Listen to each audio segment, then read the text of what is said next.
Hey everybody and welcome back to Discard Dead, where we like to open boosters, boxes and decks of dead and long forgotten trading kind of games. Today we've got a 2-player starter set of Blood Wars. We opened a booster of this earlier in the last booster medley.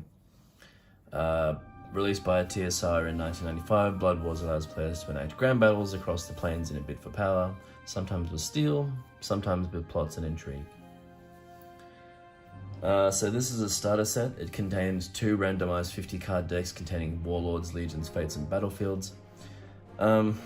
So I received the pack. I received this pack slightly damaged. It's supposed to come like this with a nice little cardboard thing on top, wrapped in plastic. When I received it, it was partially crushed. The actual cardboard thing itself was damaged, so I removed it and just sealed it back over. And I'd actually tried to record this already, and I'd opened it up, pulled the decks apart, started getting into it, and then my phone died. Hooray. Anyway, I'll just go back into it and start again. So we have like I said, we've got our rulebook, and we've got our 2 decks. These are 50 card randomized decks. I haven't actually opened these yet. So let's have a look at them now. So in the first deck, we have got a Fate card, Spies on the Walls. Mount Celestia is a battlefield card. Pandemonium, Spinagon is a Legion card. Erinyes, Movanik Deva, Outsider Archer. Protection versus Legions, Kour, Abishai, Mechanus, Political Scapegoat, Nabasu, Githyanki, Hound Hunters, Ambush, Betrayal, Shia Crusaders, an Alu Fiend, Cranium Blast, a Warlord Gazra the Pit Fiend, Vargoyles, Spies on the Wall, Mount Celestia, Pandemonium, Spinagon, Cambion Mercenary, Dragon Scale Armor, Lord Rannoch, Torch, Strafling, Glorium, Sheila Peri-Royal's Realm, Apharoxinamak, Casmi Drone, Mines of Marcellin, Plague Mort, Nalfeshni Captain, Molidius Magistrate, Quarton Hierarch, Chaos Beast, Barghest Lord, Press Gang, Prime Summons 3, The Floating City, Bator, Azagrat, The Wasting Tower of Kinoin, Gehenna, and the Dwarven Mountain. Okay.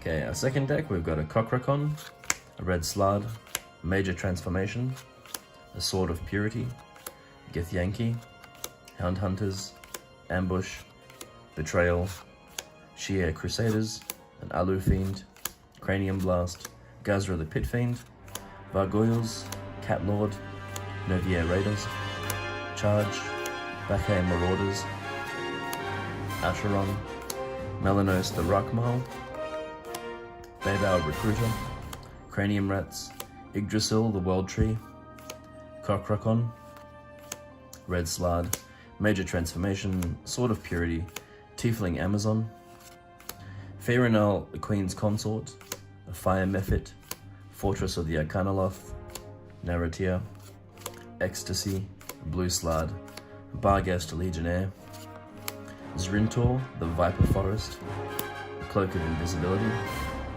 Amunthis, Conclave of Generals, Trumpet Archon, Phalaris, Marilith Colonel, Tulani Champion, Release from Care, Powers of Neutrality Intervene, Barnstable, the Outlands, Gehenna, the Grey Waste, Carcery, and the Abyss.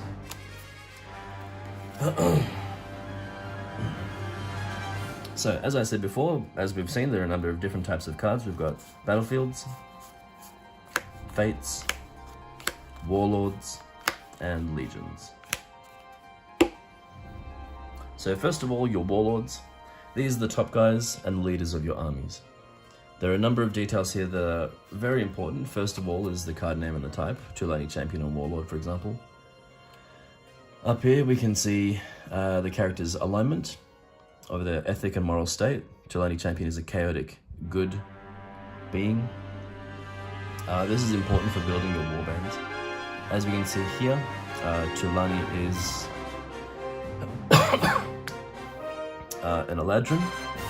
They come from the home of Arborea, and they have a combat power. Up here we have the intrigue score, which is 8, and the random result, which is a 7. The intrigue score is important for intrigue challenges and deck building, and the random result is revealed from the top of the deck and added to whatever is needed during a situation when it's called for. Finally, here in the text box, we have everything else. This little icon here actually shows you where it's from Arborea. Okay, sorry, my throat's getting a bit dry. Legions, these guys are the shock troopers and soldiers that fight for you and your cause, and they lend their power to their warlords in the case of a combat challenge. Legion cards have similar stats to a warlord's. The main difference being that instead of having an intrigue score, they have a combat score.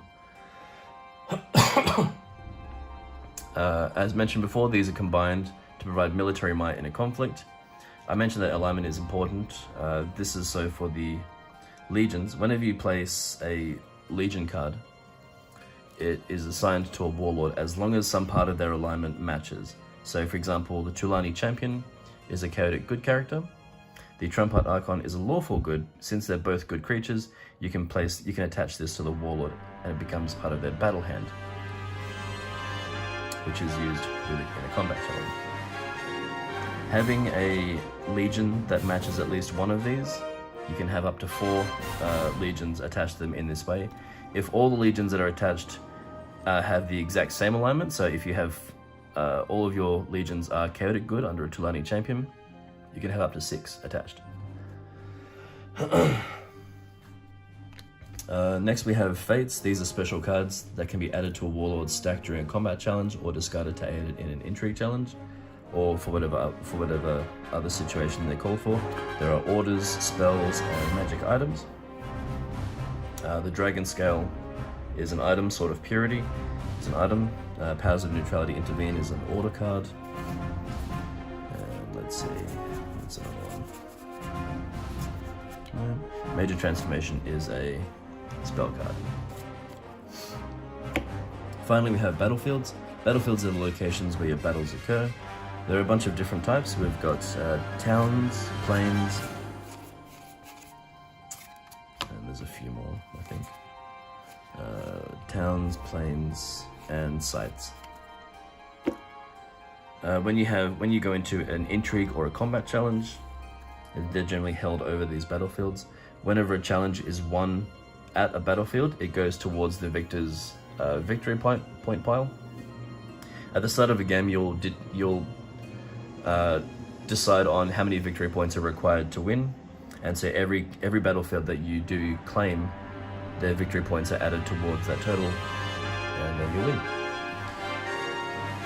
Let's see, being that this is one of the earliest card games around, the game is played quite differently from most. It doesn't really borrow very much from any of the few other games that came before it, and we'll have a look at that in the how to play video, which will be coming soon, so please look out for that.